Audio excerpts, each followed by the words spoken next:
Hi everyone, we're back with part 2 about what not to invest in the future in your home if you're doing any kind of renovation or decorating. These are pictures that I've just found that strike me as maybe might have worked for those people, but certainly you should not make the effort to make it work for you. So we're going to start with the kitchen because it's one of the spaces in the house that most people look at when they're really looking at investing in their home, because statistically they still say that investing in your kitchen is one of the best investments because you get it back. Not only does it make your life easier, but it also tends to be part of resale in terms of value equations that people look for. So looking at this kitchen. So on first look, this is really kind of a nice looking kitchen.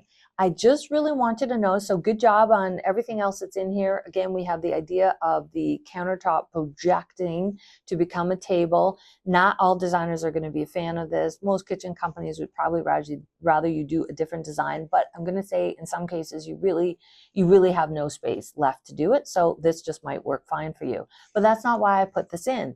I put this in to say, if you want to do a two-tone kitchen, do not do it this way. You'll notice that the crown molding on the perimeter upper cabinetry that's on the sink wall doesn't make sense.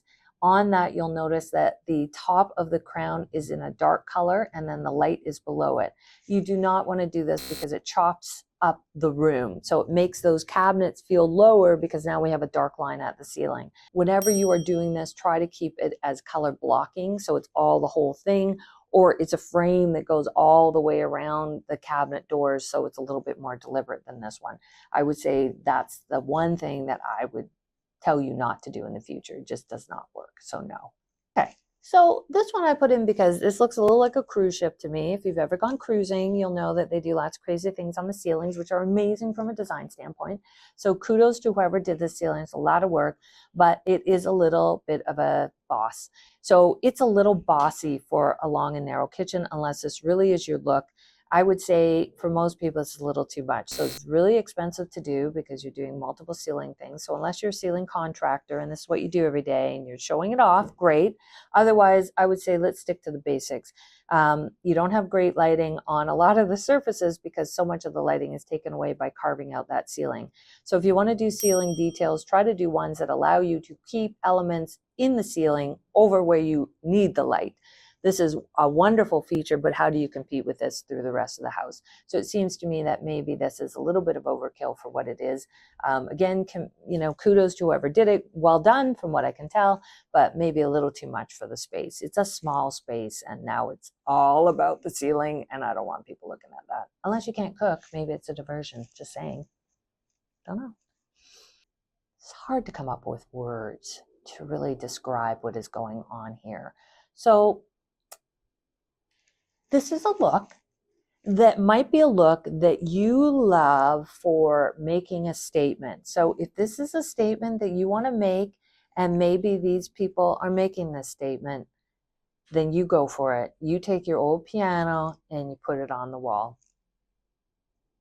If safety, managing heat and smells through a hood is more what you're interested in, then don't do this.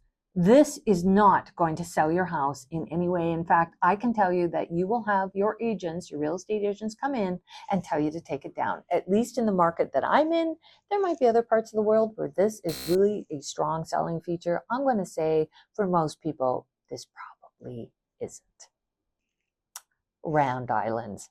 I know every now and then we go through this design moment where we're thinking it seemed like a good idea at the time. This is a good example of what is not a good idea. Now, the island in itself is not terrible. It seems maybe a little low. It seems lower than the perimeter countertop, which right there is a bad idea.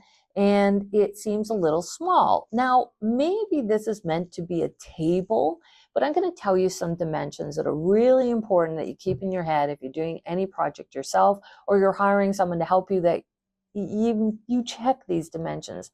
Countertops today, both in kitchens and mostly in bathrooms, the top of them are at 36 inches from the floor. Tabletops, so tables that you eat at or desks, are 29 or 30 inches above the floor. This one looks like it's somewhere in the middle. And why is that a problem? It's a problem because of the problem they clearly have. You can see their stools are just seem like a little high for the height of that countertop, but at the same time, maybe a little low for the room itself. So what happens is you can't buy off the rack, if you will, counter stools because it's not really a counter height and it's not really table height. So it makes it really challenging to deal with. That's not to say in custom work, we sometimes will alter the height of that stool for someone who wants it a little bit shorter, or maybe we make it a little bit higher, but that's not the standard. So keep this in mind. Proportions are really important. And if you have the space to put in a round table/island, that means you have the space to put in a bigger island where you can actually put drawers and have more functional storage space, which is usually what most people are struggling with. Eating is not a problem that most people struggle with. They'll eat anywhere, so a table doesn't seem like the most useful thing in the middle of the kitchen. Anyway, tell me what you think. I think this really speaks for itself. Would you not agree? Honestly, show this to friends and family and see what their comments are. I'm pretty sure they're going to come back with something similar to what I'm saying, which is like, oh my God, what happened here? This is just a bad idea. First of all, it looks like a pool. It looks like the pool hot tub was built as an idea for the kitchen. This is not a good selling feature. Hot tub in kitchen is not something you generally read when you're reading for resale homes. So number one, just a lot of money to build. Number two, not functional. Number three, the chairs are held on with a metal pipe that comes out from under the island. So I presume they turn, but if they don't turn, even worse.